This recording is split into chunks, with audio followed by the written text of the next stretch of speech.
The scalding coffee hit my face like liquid fire, and in that moment, I knew Richard Blackwood had just made the biggest mistake of his career. As the bitter liquid dripped from my chin onto my resignation letter, I smiled through the pain because I had been planning this day for 6 months. He thought he could steal my life's work, humiliate me in front of the entire engineering department, and walk away unscathed. He was wrong. My name is David Sterling, and until 30 seconds ago, I was the Senior Innovation Engineer at Nexus Dynamics Corporation. For 3 years, I had poured my soul into developing what would become the most revolutionary energy storage system the world had ever seen. Project Prometheus, as I called it, wasn't just another battery technology. It was a complete paradigm shift that could power an electric vehicle for over 2,000 miles on a single charge while reducing manufacturing costs by 60%.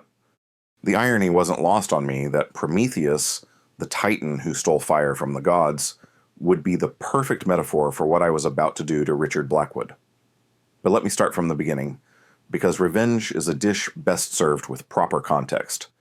3 years earlier, I had joined Nexus Dynamics fresh out of MIT with a PhD in materials science and a head full of dreams. The company specialized in advanced energy solutions, and their recruitment pitch had been intoxicating. They promised cutting-edge research, unlimited resources, and the chance to change the world. What they delivered was bureaucratic hell, stolen credit, and a boss who treated genius like a commodity to be harvested. Richard Blackwood was everything wrong with corporate America, wrapped in a $1,000 suit. At 45, he had climbed the ladder not through innovation or leadership, but through strategic backstabbing and shameless credit theft. He had a talent for identifying brilliant subordinates, exploiting their work, and then discarding them once he had extracted maximum value. I was just his latest victim, though he didn't realize I had been documenting everything. The Project Prometheus breakthrough had come to me during a particularly brutal all-nighter in the lab. I had been working on improving lithium-ion battery efficiency when I stumbled upon something extraordinary. By incorporating a novel graphene silicon composite with a specific crystalline structure, I could create an energy storage medium that was not only more efficient, but also self-healing at the molecular level. The implications were staggering. I spent the next 18 months perfecting the technology in secret. I used my personal time, my own resources, and even rented a small lab space across town to conduct the most sensitive experiments. According to my employment contract, any innovation developed using company resources belonged to Nexus Dynamics. But Project Prometheus was mine, created entirely on my own time with my own materials. The patent application had been filed under my name 6 months ago, and I had been careful to establish a clear paper trail proving independent development. What Richard didn't know as he stood there with his empty coffee mug, watching the brown liquid drip from my face, was that I had already secured preliminary approval. The patent would be officially granted within the week. "Clean yourself up. Sterling," Richard sneered, his voice carrying across the suddenly silent engineering floor. "And when you're done playing victim, we need to discuss transferring that cute little battery project of yours to the company portfolio." Every pair of eyes in the department was fixed on us. Sarah Chen from Thermal Dynamics looked horrified. Mike Rodriguez from Systems Integration was recording everything on his phone. Even Jennifer Walsh, Richard's usual lapdog from accounting, seemed shocked by the display. I reached into my jacket pocket and pulled out a handkerchief, carefully wiping the coffee from my face while maintaining eye contact with Richard. The silence stretched until it became uncomfortable for everyone except me. I had been preparing for this moment for months. "No," I said simply. The word hung in the air like a challenge. Richard's face cycled through confusion, disbelief, and finally settled on rage. "Excuse me." I said, "No, Richard, I won't be transferring anything to the company portfolio because Project Prometheus doesn't belong to Nexus Dynamics. It belongs to me." The color drained from his face as the implications hit him. For 3 years, he had been positioning himself as the innovative genius behind our department's success. He had already pitched Project Prometheus to the board as his own brainchild, promising them a revolutionary product that would position Nexus Dynamics as the dominant force in next-generation energy storage. The quarterly board meeting was tomorrow, and he had built his entire presentation around technology he assumed he could simply commandeer. "That's impossible," he stammered. "Everything you develop here belongs to the company. It's in your contract." I smiled and reached into my briefcase, pulling out a thick folder. "You're absolutely right about the contract, Richard, which is why I was very careful to develop Prometheus entirely on my own time, using my own resources, in my own lab. I have receipts for every component, timestamps for every experiment, and security footage from my private lab showing me working alone.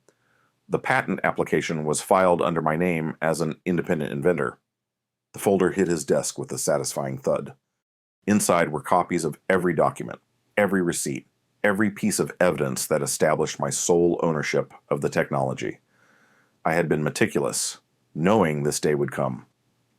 "You can't do this," Richard said, his voice rising. "I've already promised the board. That's your problem, not mine." The engineering floor had gone completely silent. In 3 years, no one had ever stood up to Richard Blackwood like this. He was known for his explosive temper and vindictive nature. Employees who crossed him had a tendency to find themselves assigned to dead-end projects or mysteriously laid off during the next round of budget cuts. But I wasn't just any employee. I was the golden goose he had been counting on to lay his next golden egg, and I had just flown the coop. "Security!" Richard bellowed. "Get security up here now." 2 guards appeared within minutes, looking confused about why they had been summoned to what appeared to be a normal workplace conversation. Richard pointed at me with a shaking finger. "This man is stealing company property. I want him arrested." I calmly handed one of the security guards a business card. "Please give this to your legal department. My attorney is expecting their call." The business card belonged to Miranda Frost, one of the most feared intellectual property lawyers in the city. I had retained her services 3 months ago, and she had been preparing for this exact scenario. The guard looked at the card, then at Richard, then back at me with growing confusion. "Sir," the guard said to Richard, "we can't arrest someone for refusing to give you something that belongs to them." "It doesn't belong to him," Richard screamed. "He developed it here, using company time and resources." I opened my briefcase again and pulled out another folder, this one significantly thicker. Actually, I have documentation proving otherwise. Time-stamped security footage from my private lab, receipts for all materials purchased with my personal funds, bank statements showing the lab rental payments, and sworn affidavits from independent witnesses who can verify my work schedule. I was very thorough. The second security guard was reading over my shoulder, and I could see his expression change as he realized the scope of documentation I had assembled. This wasn't some spur-of-the-moment rebellion. This was a carefully orchestrated legal strategy that had been months in the making. Richard's face had gone from red to purple. "You planned this. You've been planning this the whole time." "I learned from the best," I replied. "You taught me that in corporate America, you have to protect yourself because no one else will. So I protected myself." The crowd of onlookers had grown. Word was spreading through the building that something unprecedented was happening in the engineering department. I could see faces pressed against the glass walls of the conference rooms, and phones were definitely recording everything. "You're finished in this industry," Richard hissed. "I'll make sure you never work in energy tech again. I have connections everywhere." "Actually, Richard, I think you'll find that your connections aren't as solid as you believe. You see, while you were busy taking credit for other people's work, I was busy documenting your pattern of intellectual property theft, and I wasn't the only one paying attention." I pulled out my phone and opened a voice recording app with a tap. Richard's voice filled the air. Of course, I didn't invent the thermal regulation system myself, but that idiot Martinez will never be able to prove it. As long as I'm the one presenting it to the board, who's going to question me? The recording was from a conversation Richard had with his drinking buddy from the sales department 6 months ago. I had been working late that night when they stumbled into the conference room next to my office, drunk and talking loudly about Richard's latest theft of credit from Roberto Martinez, a brilliant engineer who had been laid off the week after Richard presented his thermal regulation breakthrough to the board. The silence that followed the recording was deafening. Richard stared at me with genuine fear in his eyes for the first time. "That's not the only recording I have," I said calmly. Over the past 2 years, I've documented at least 8 instances of you stealing credit for other people's innovations. I have recordings, emails, and testimony from former employees who were too afraid to speak up when it mattered. But they're not afraid anymore. I gestured toward the crowd that had gathered, and several faces nodded in recognition. These were people who had watched Richard destroy careers and steal dreams for years. They had been waiting for someone to finally stand up to him, and now that they were ready to support the fight. "You're bluffing," Richard said, but his voice lacked conviction. "Miranda Frost doesn't bluff, Richard, and neither do I. Right now. She's preparing a comprehensive legal filing that documents your pattern of intellectual property theft and workplace harassment. The local business journal is very interested in the story, especially given Nexus Dynamics' recent public statements about fostering innovation and protecting employee rights." The mention of media attention hit Richard like a physical blow. Nexus Dynamics was a publicly traded company, and negative publicity could devastate their stock price. More importantly, Richard's carefully cultivated image as an innovative leader would be shattered forever. "What do you want?" he asked quietly. It was the question I had been waiting for. "I want you to call an emergency meeting with the board of directors, right now, and I want you to explain to them exactly why the revolutionary technology you promised them doesn't actually exist in the company's portfolio." "I can't do that. It would ruin everything." "It's going to be ruined anyway. Richard, the only question is whether you maintain some shred of dignity by telling the truth, or whether you wait for them to find out when the story breaks in tomorrow's business section." I wasn't bluffing about media coverage. Miranda had connections throughout the business press, and she had already briefed 2 reporters about the story. They were waiting for my signal to publish, and the exposé would detail not just Richard's theft of my work, but his entire pattern of exploitation and credit stealing. Richard looked around the room desperately, as if searching for an ally or an escape route. But the crowd that had gathered was filled with people he had wronged over the years. These were engineers and researchers who had watched their ideas be stolen, their contributions minimized, and their careers sabotaged. They weren't going to help him now. "There has to be another way," he pleaded. "We can work something out, some kind of licensing agreement, maybe a partnership." "The time for negotiation was before you threw coffee in my face and tried to steal my life's work," I replied. "Now the only negotiation is whether you resign with some dignity intact or wait to be fired when the board realizes what you've done." Sarah Chen stepped forward from the crowd. "I'll testify about what happened to the Martinez thermal system," she said loudly. "I was there when Roberto developed it. I saw Richard steal the credit. And I'll testify about the Patterson efficiency algorithm," added Mike Rodriguez. "Richard destroyed Tom's career over that innovation." More voices joined in, each offering to provide testimony about Richard's years of intellectual property theft. It was like a dam bursting, years of suppressed anger and frustration finally finding an outlet. Richard looked at the faces surrounding him and realized his situation was hopeless. "How long have you been planning this?" "Since the day you stole credit for Lisa Thompson's work on the acoustic dampening system," I replied. "She was my friend, and watching you destroy her career opened my eyes to what you really are. I decided that day that someone needed to stop you." Lisa Thompson had been a brilliant acoustic engineer whose innovative dampening system had revolutionized noise reduction in electric motors. Richard had presented her work as his own breakthrough at a major industry conference, leading to his promotion to department head. Lisa had been laid off 3 weeks later as part of a restructuring initiative. The injustice of it had burned in my chest for 2 years. "I started documenting everything after Lisa was fired," I continued. "Every meeting, every conversation, every instance of you taking credit for other people's work. I knew that eventually you would try to steal something so valuable that you wouldn't be able to resist overplaying your hand. Project Prometheus was that bait." The realization hit Richard like a sledgehammer. "You've been setting me up this entire time. I've been protecting myself and gathering evidence of your crimes. You set yourself up by being exactly who you are, a parasite who feeds on other people's talent." The crowd was getting larger. and I could see several members of senior management pushing through to see what was causing the commotion. Among them was Victoria Sterling, the company's chief technology officer, and one of the few executives who had built her career on genuine innovation rather than politics. Victoria took in the scene quickly, the coffee stains on my shirt, the folders scattered across Richard's desk, the crowd of angry employees, and Richard's defeated posture. Her expression shifted from confusion to understanding to barely contained fury. "What exactly is happening here?" she demanded. I had been hoping Victoria would show up. Unlike most of the senior management team, she had a reputation for fairness and genuine concern for her employees. More importantly, she had the authority to make decisions without waiting for board approval.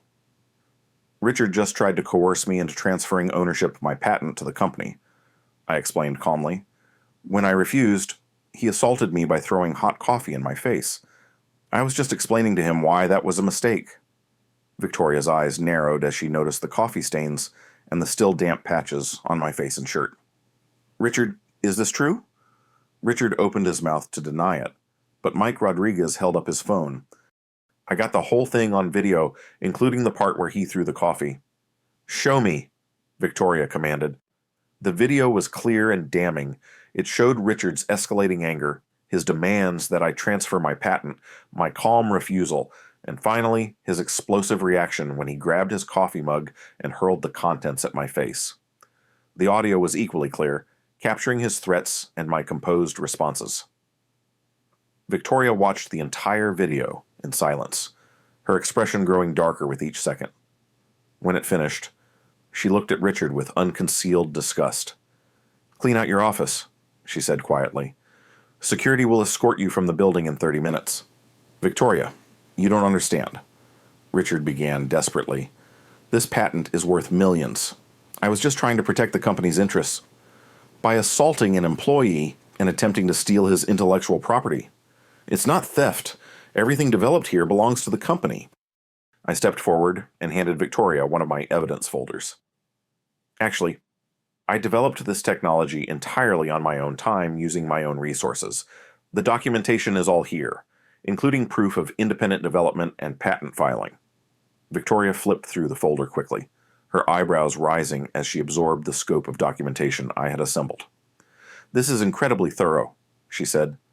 "You've been planning this for a while." "I've been protecting myself," I corrected. "I learned the hard way that in this company, brilliant work doesn't guarantee fair treatment."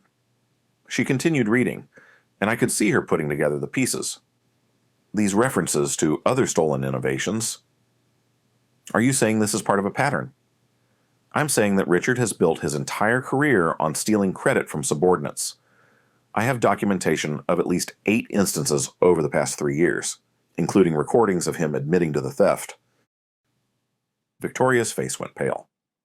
As CTO, she would be held partially responsible for failing to detect and prevent such systematic abuse. But she was also smart enough to realize that I was offering her a way to clean house and demonstrate strong leadership in response to a crisis. "Do you have legal representation?" she asked. "Miranda Frost is handling my case." Victoria actually smiled at that. Miranda Frost's reputation was legendary in intellectual property circles. She was known for taking on large corporations and winning spectacular judgments for her clients. The fact that I had retained her services signaled that this wasn't some impulsive rebellion. It was a carefully planned legal strategy. "What do you want?" Victoria asked directly. It was the same question Richard had posed, but coming from Victoria, it carried very different implications. She was asking what it would take to resolve this situation in a way that minimized damage to the company while ensuring justice for me. "I want Richard gone," I said without hesitation. "Not transferred, not demoted, gone. And I want a formal acknowledgement from the company that his pattern of intellectual property theft was not authorized or condoned by management." "Done. What else?" "I want the company to reach out to every employee whose work was stolen by Richard and offer appropriate compensation and career rehabilitation. Lisa Thompson, Roberto Martinez, Tom Patterson, and at least 5 others deserve to have their reputations restored and their contributions properly recognized." Victoria nodded. "That's fair. Anything else?" I want a formal apology from the board of directors for allowing this abuse to continue unchecked, and I want systemic changes to prevent it from happening again. And in exchange, I'll consider licensing Project Prometheus to Nexus Dynamics at fair market rates, with proper attribution and profit sharing, but only after Richard is gone and these other issues are resolved. It was a generous offer, and Victoria knew it. Rather than pursuing a devastating lawsuit that could have destroyed the company's reputation and cost millions in damages, I was offering a path to redemption that would actually benefit everyone involved. Victoria looked at Richard, who was standing frozen in shock at how quickly his world had collapsed. "You have 15 minutes to clean out your office.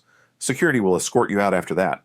If you contact any company employees or attempt to interfere with this resolution, we will pursue criminal charges for assault and attempted theft of intellectual property." Richard started a protest, but Victoria cut him off with a gesture. 15 minutes, Richard.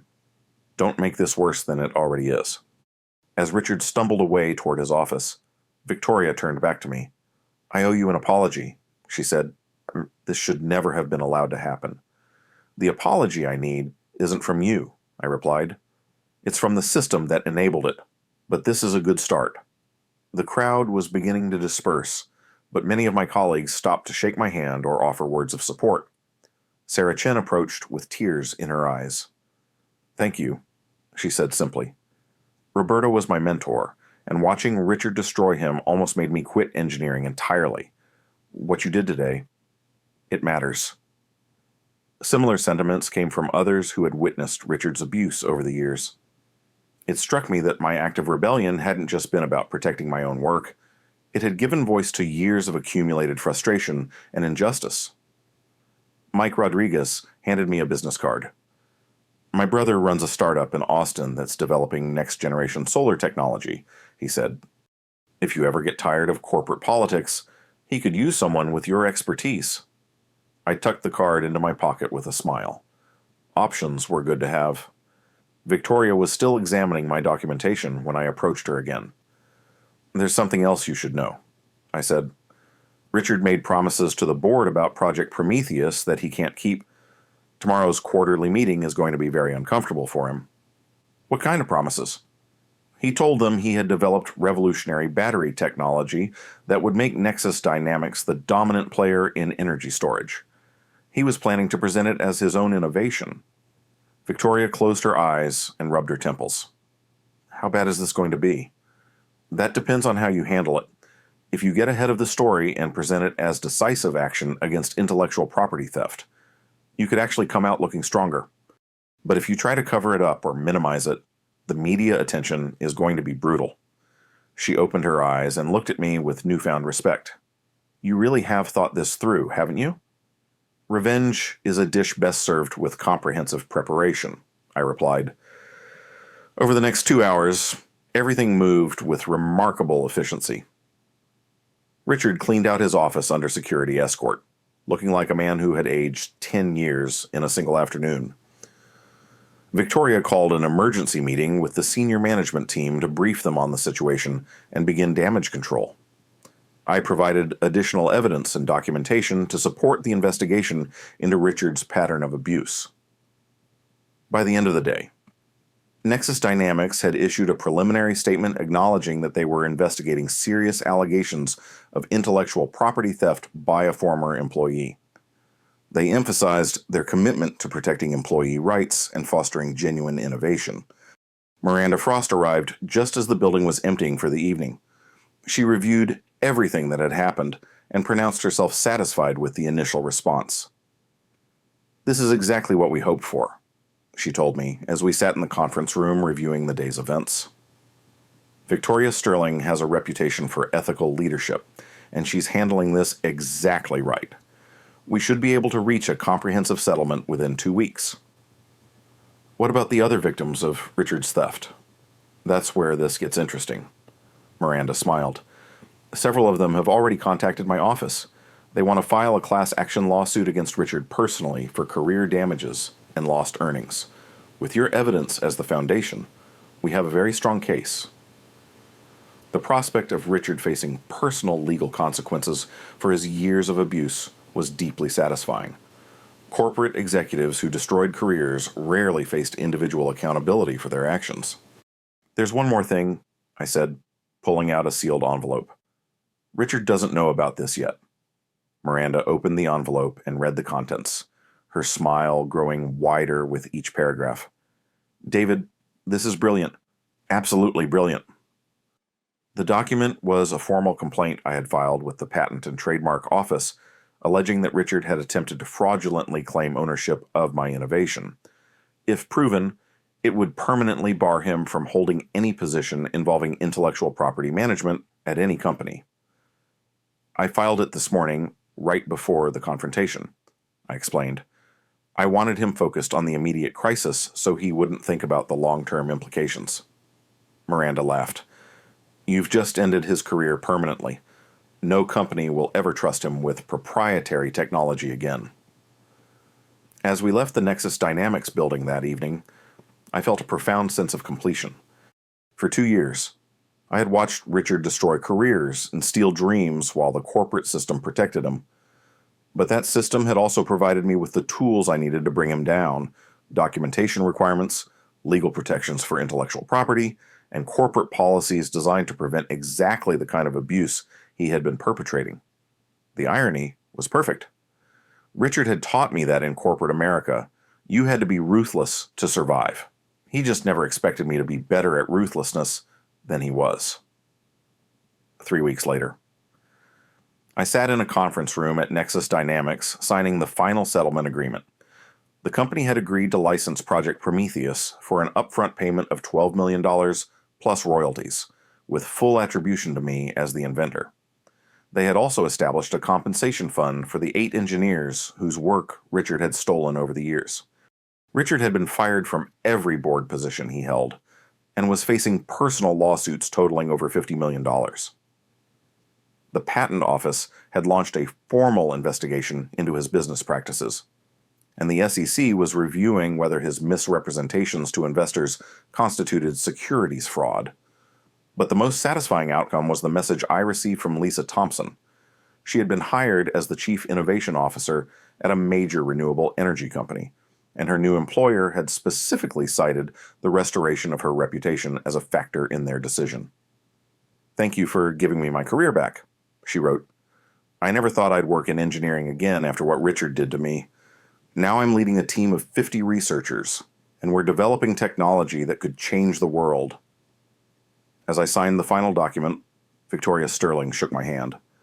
"I hope you'll consider staying with Nexus Dynamics," she said. "We could use more people who aren't afraid to stand up for what's right." I smiled and handed her Mike Rodriguez's business card. "Actually, I think it's time for a change of scenery, but thank you for handling this the right way." 6 months later, I was working in Austin at Rodriguez Solar Solutions, leading a team developing integrated energy storage systems for residential solar installations.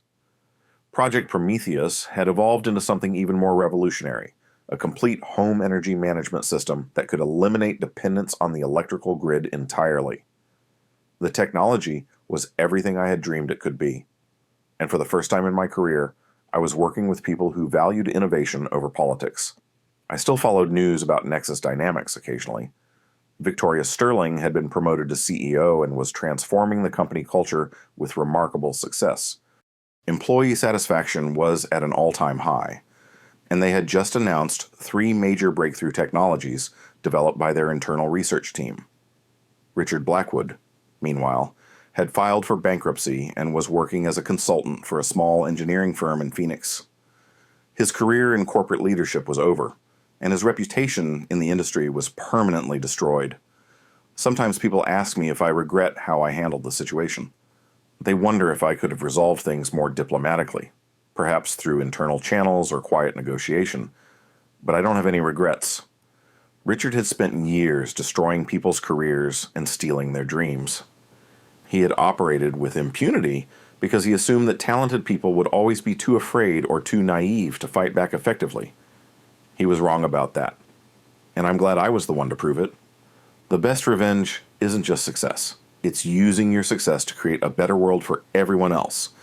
Every time I see a news story about Lisa Thompson's innovations, or Roberto Martinez's new patents, or Tom Patterson's startup raising venture capital. I know that confronting Richard was about more than just protecting my own work. It was about proving that bullies can be defeated, that justice is possible, and that sometimes the best way to change a broken system is to use its own rules against the people who abuse it. Richard threw coffee in my face because he thought I was powerless.